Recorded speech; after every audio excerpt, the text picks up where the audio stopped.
In this video, we'll prepare a full cash lineup for week 2 on the main slate for DraftKings and FanDuel. We really like these lineups, and we're ready to reveal them coming up next.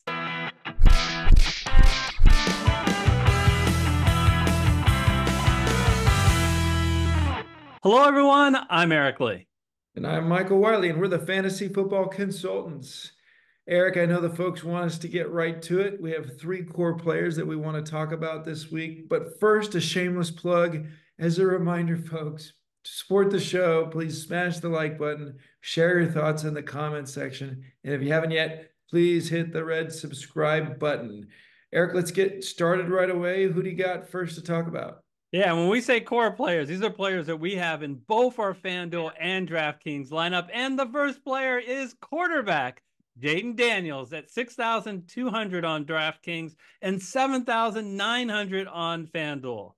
Daniels was the second overall pick in the draft, and he showed in his last year in college he's a dual threat. He threw for 40 TDs with only 4 interceptions, and he ran for more yards in his last year in college than anyone since Lamar Jackson.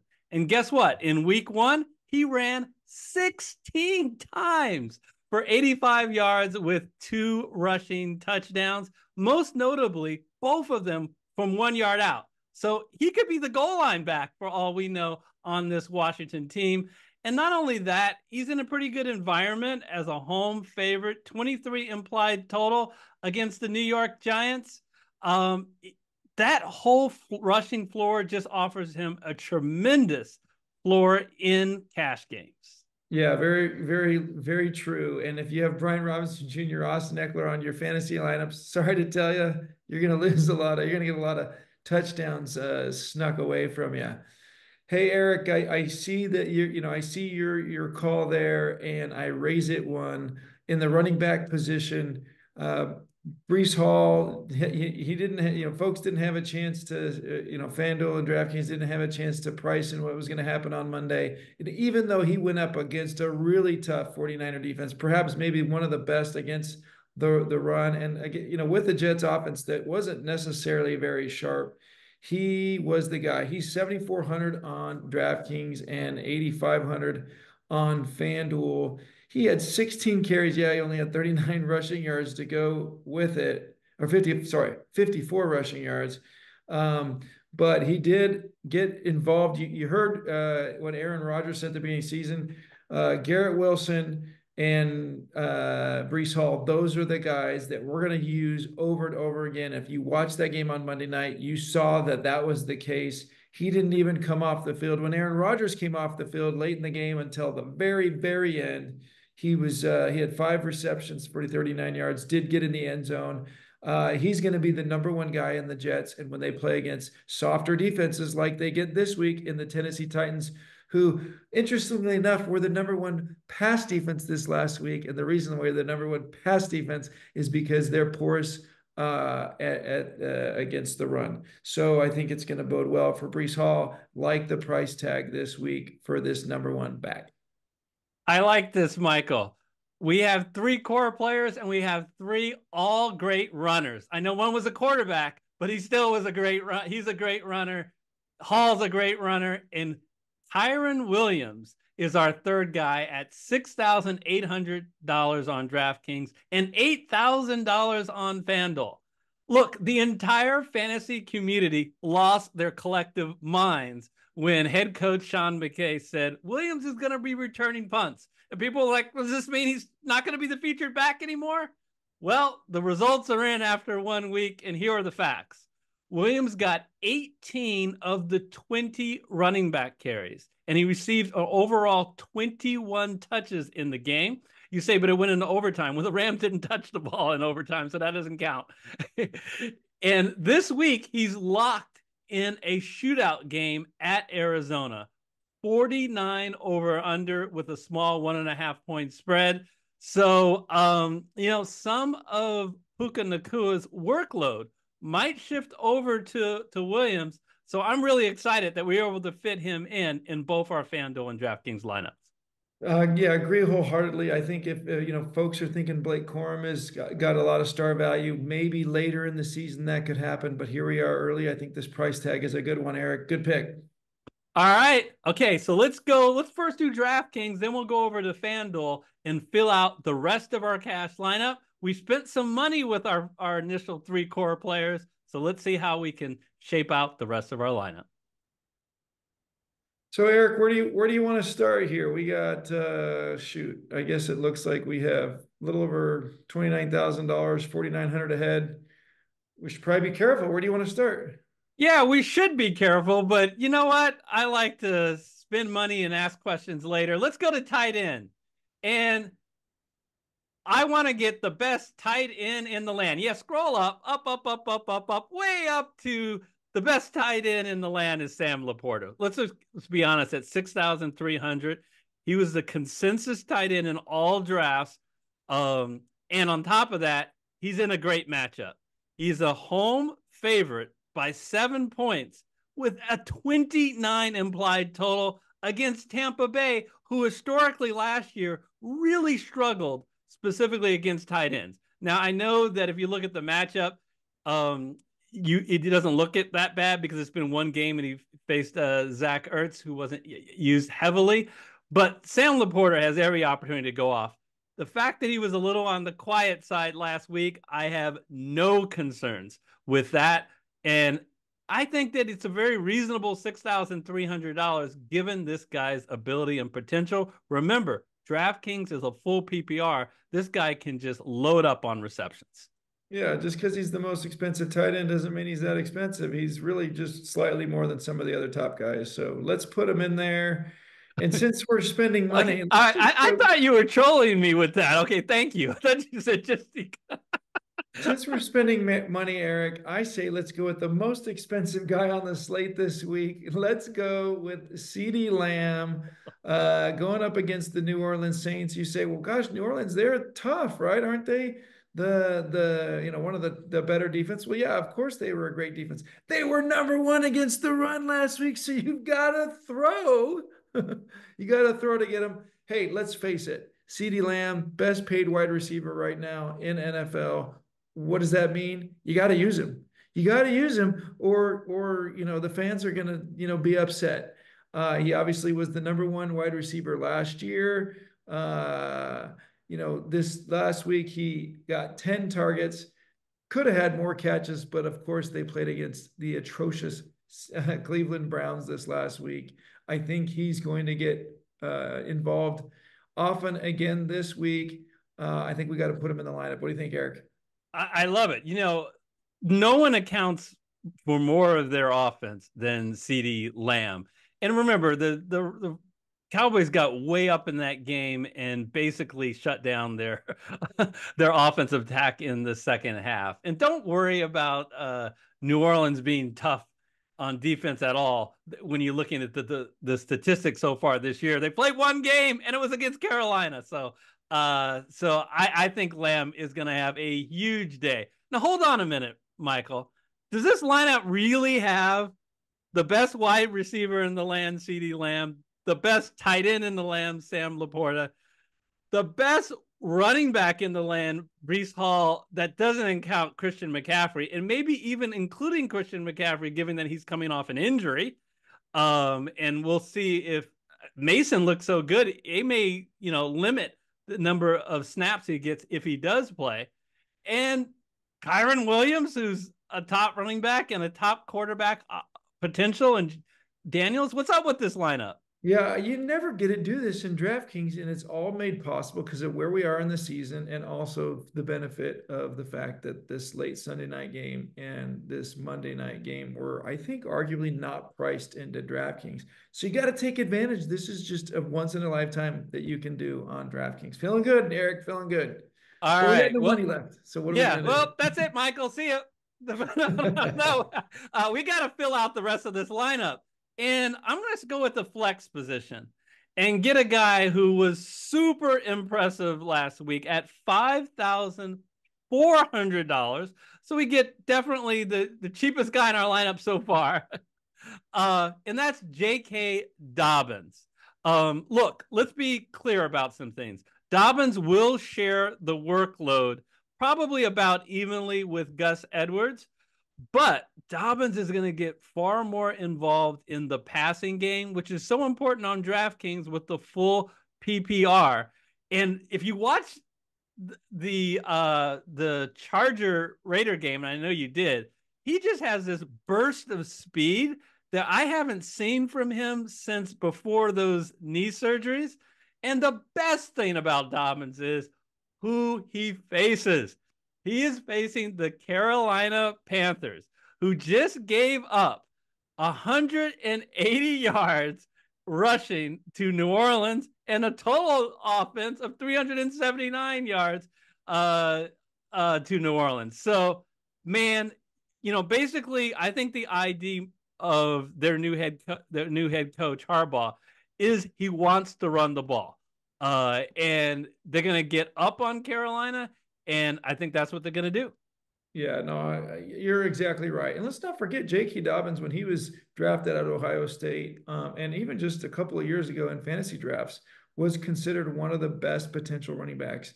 He looked almost true to form this last week, and I think you're right. I think Harbaugh is going to use him that way. Well, we got to save even more money, Eric, because now we're down to $9,100 remaining.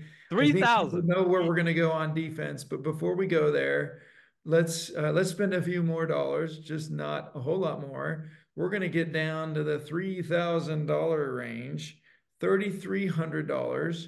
A guy who's really benefiting quite significantly, unfortunately, from the injury to Puka Nacua, and that is Tyler Johnson. So if you saw the Rams Detroit game on Sunday night, you saw that he was involved quite heavily, targeted 7 times.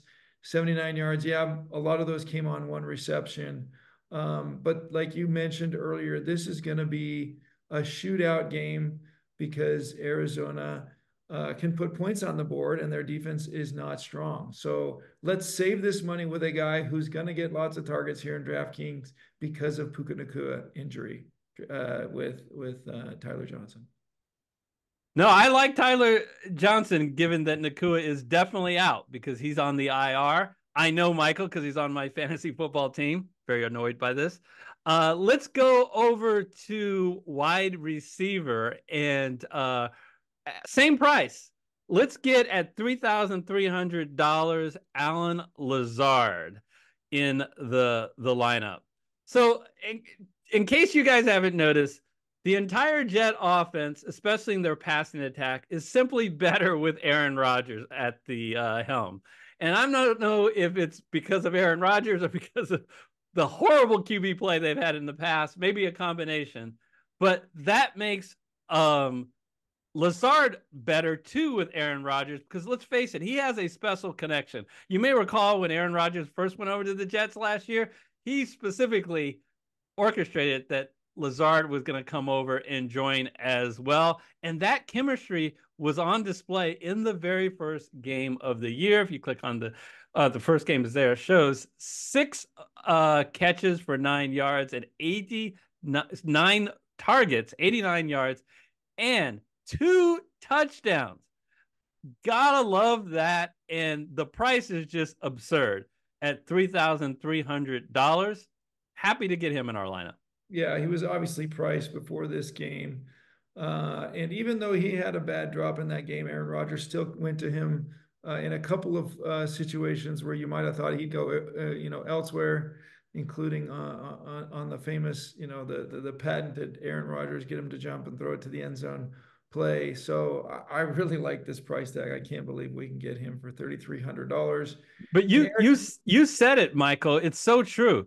You always should be looking closely at the Monday night games because the salary is already set. So we know more information than DraftKings did when they set the salary, and the information is all good when it comes to Lazard. All right, so we have $2,500 left, Michael. What are our options? Well, we got the Raiders playing against Baltimore, the Bucs playing against Detroit, the Saints playing against Dallas, Minnesota playing against San Francisco, Carolina, I don't even want to talk about them. I don't care who they're playing, or the Cardinals playing against the Rams. And the only team that's not in red right there from an offensive perspective is the Rams. They actually looked pretty vulnerable on their offensive line. They had a couple of injuries. I think that can bode well for Arizona. Yeah, this could be a high scoring game, as we've talked about, but this is the only defense I would touch in this price range. And even at looking at some of the ones that we can't quite afford, I'm not that excited about them either. So let's put Arizona in there. We have a couple $100 left. Anything we can do with that? Anything that you're kind of looking like maybe we could have gone cheaper in a couple spots? I'm just shocked. It feels like we have such a good lineup, but I want to hear if you have any parting words for us. No, I don't. I just want to preempt a comment or two that will come in our comment section that'll say, "You ready for my imitation, Michael?" Okay, here comes my imitation. Do it. Why did you guys put your play a defense that's against not only one player that you're starting, but two, or just one, two? No, it's two. Two Rams. How could you do that? Okay, this is a cash lineup. It's not a GBP lineup. That is a negatively correlated, I admit, but that's okay. It's almost like a little bit of a hedge. And you have to independently ask yourself, look, if you like Kyron Williams and you like Tyler Johnson, given their price, and we both do, which defense would you rather have?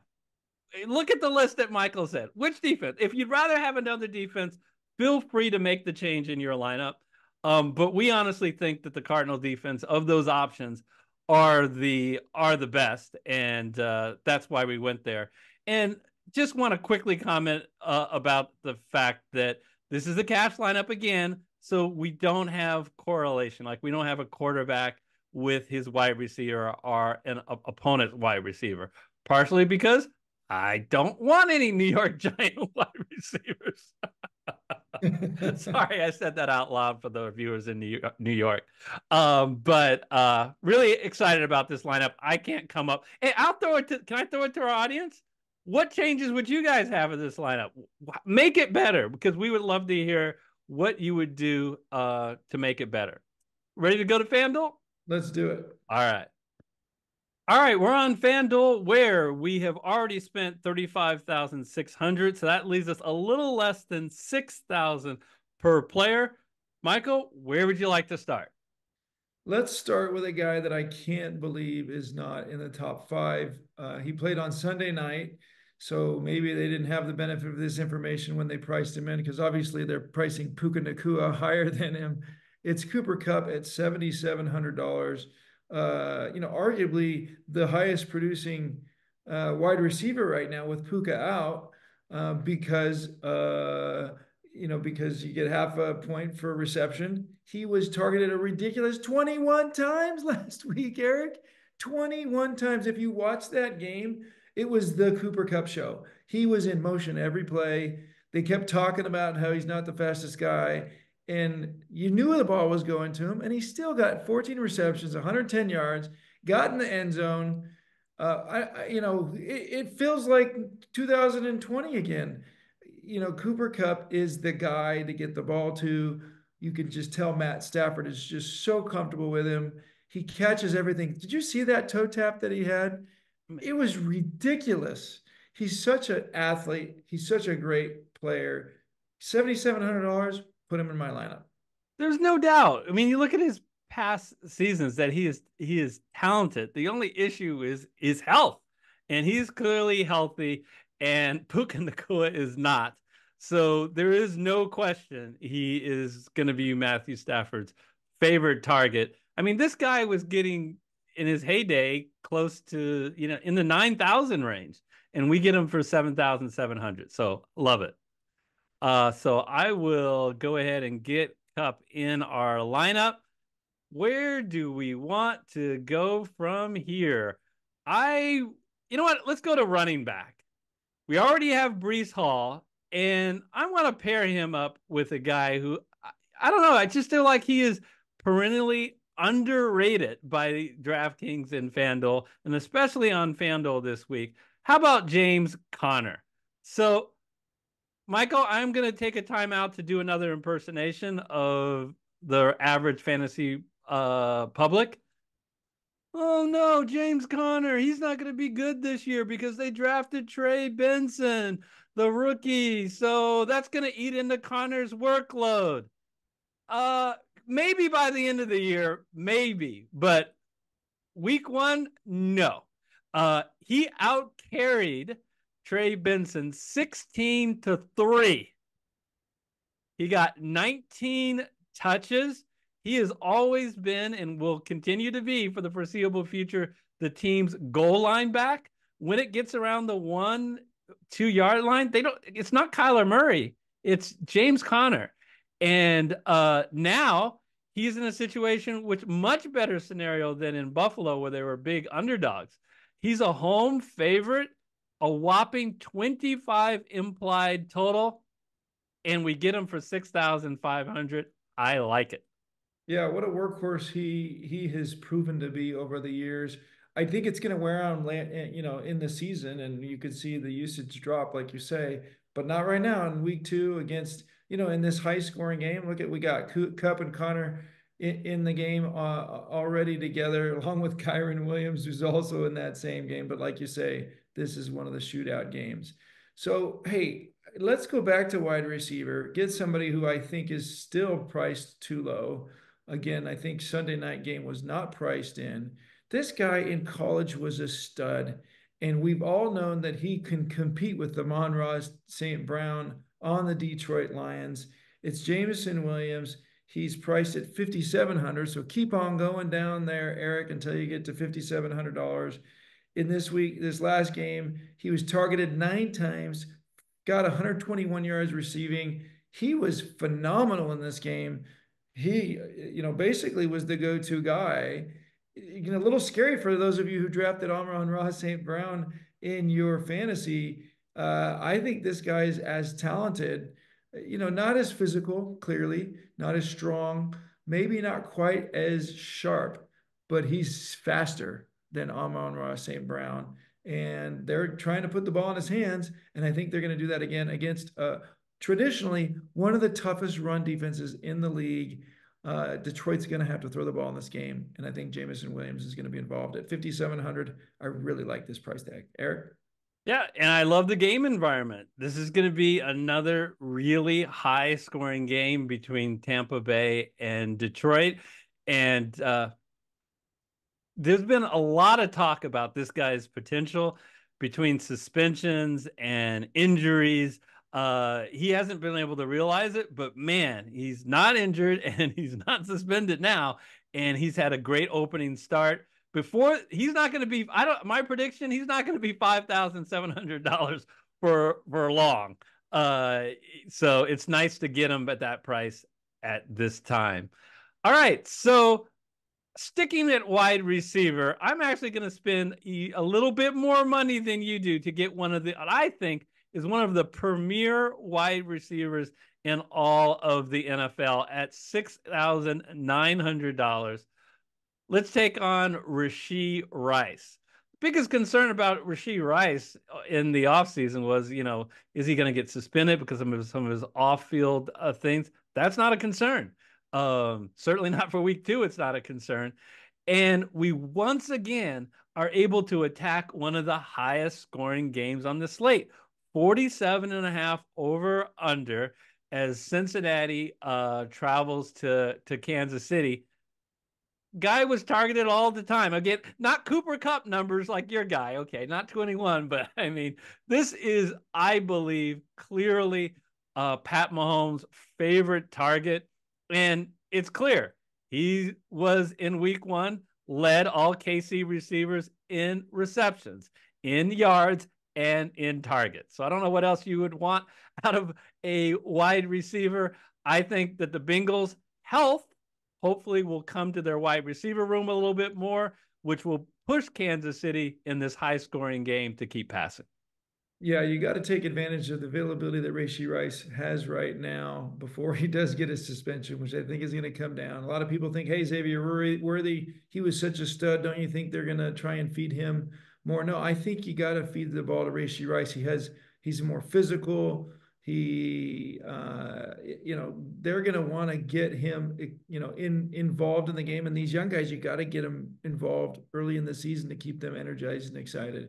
So, like this pick, $6,900 is a good price tag. We're running low on funds here, Eric. So let's save a few dollars at the tight end position. But you got defense after that, so I don't have to save too much. So we can't afford some of these guys at the top as much as we would like to have some of them. So I'm going to get a few boos with this one, going with my Raiders and Brock Bowers, who I think was one of the best picks in the draft. And he showed it this last week. He got involved in the game. He's only $5,300. He had 8 targets. Yeah, it only resulted in 58 receiving yards, and he didn't get in the end zone. But this is as good as any rookie tight end you got this last week. And if you look at the others that are priced lower than him, no one has anywhere near the appeal that he has. And Baltimore was the worst, one of the worst pass defenses in week 1 against against the pass. And I think the Raiders, unfortunately, are going to be coming from behind in this game. They're going to have to throw the ball, and a couple of dump offs to Brock Bowers by Minshew is just what will happen. So I know I'm not leaving you much at defense, but you know how we feel about defense, Eric. So, Michael, I just want to let you know that I'm not booing this pick. I think this is a great pick, even if it's a Raider. The pick that I'm booing, we hit on a lot of things last week, and this was one of my favorite guys, Evan Almighty Ingram last week. He made his point on the field, literally 1 point on FanDuel. So no, I'm happy, very happy with the Bowers pick. We have $3,500 to spend on a defense, and I will tell you now. But let me make sure that I talk about a guy that I really think you should consider for your lineup. But first, I'll finish our lineup up. The defense. So defense. Let's look at our options. As you say, we could go with the Rams, the Giants, the Broncos, the Patriots, the Titans, the Raiders, the Bengals, and the team that shall not be named at $3,000. So look, you have a variety of options here. Personally, I was close to picking the Patriots because as strong as my Seahawks looked, the one thing that they did not have is their offensive line. They allowed 2 safeties to Denver, and that's the weak part. And the one thing about the Patriots, I still am not impressed with their offense, but they did play very good defense against the Bengals, so they're at home. So you can go with that if you like.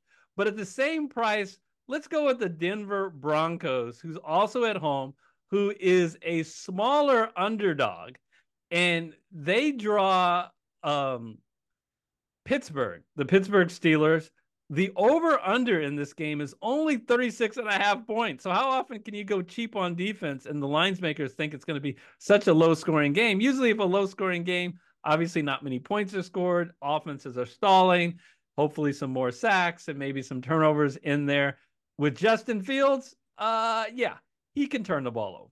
He can. He takes some chances sometimes with his legs and his arm that he shouldn't take. What are your thoughts about I mean, like you said, this Denver defense looked pretty good against the Seahawks. Got a couple of safeties against them. Kind of beat up that offensive line. So I think that the Denver's defense is the strength of that team. And so even though you could say the same about New England, I think they have a better opponent situation here. So I kind of think it's a toss up between those two, but I agree with you. Slight favorite to Denver because of the game script. All right, so we have $100 left over. So there's the complete lineup on your screen. I have a pivot, and I want to get your honest take because we actually haven't discussed this particular pivot. But at running back, I'm looking over here at what I think is a somewhat reasonable price. $7,500 is Derrick Henry. Now, a lot of people are going to go, oh, Derrick Henry, you know, although he got it in the end zone, he had a terrible week last week. Why would you ever want Derrick Henry? Let me tell you something about Derrick Henry. There's no one who's more game script determinant than Derrick Henry.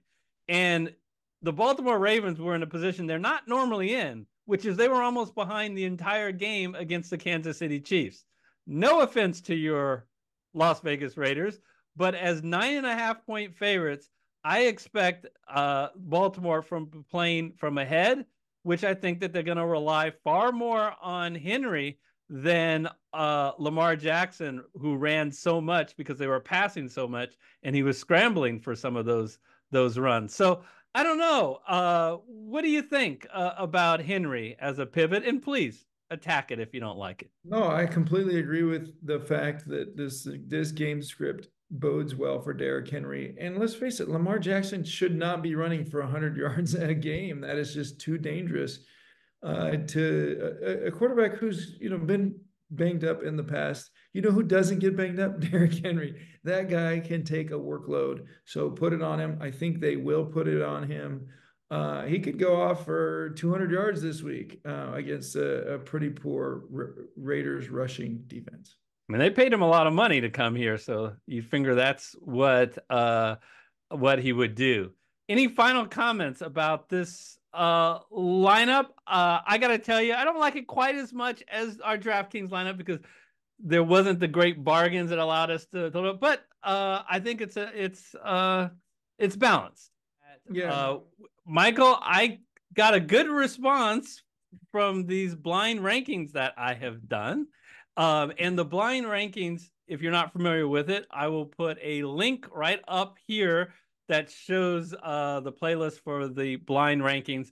It blind ranked 10 running backs, quarterbacks, and wide receivers for their fantasy value. So if you're interested in NFL DFS, I think you'll get a kick out of those. You can actually play along as I am placing these teams. And the news I would like to give is I am going to try to incorporate these blind rankings one per week during the season, as long as I continue to have new and interesting things to do. What do you think about an all-time quarterback, running back, and wide receiver ranking? I love it. I love it. The way you do that, I'm impressed. It's almost as if you know what's coming. So do something like that again.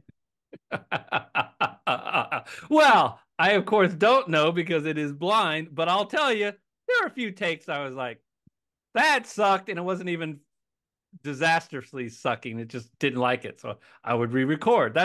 If you stayed this long in the video, you should know a little behind the scenes. But it's a lot of fun. Which was again a lot of fun breaking down the main slate with you. Until next week, when we see you for week 3, take care, everybody. Bye-bye. We'll put on 2 videos on the screen that we think you'll enjoy.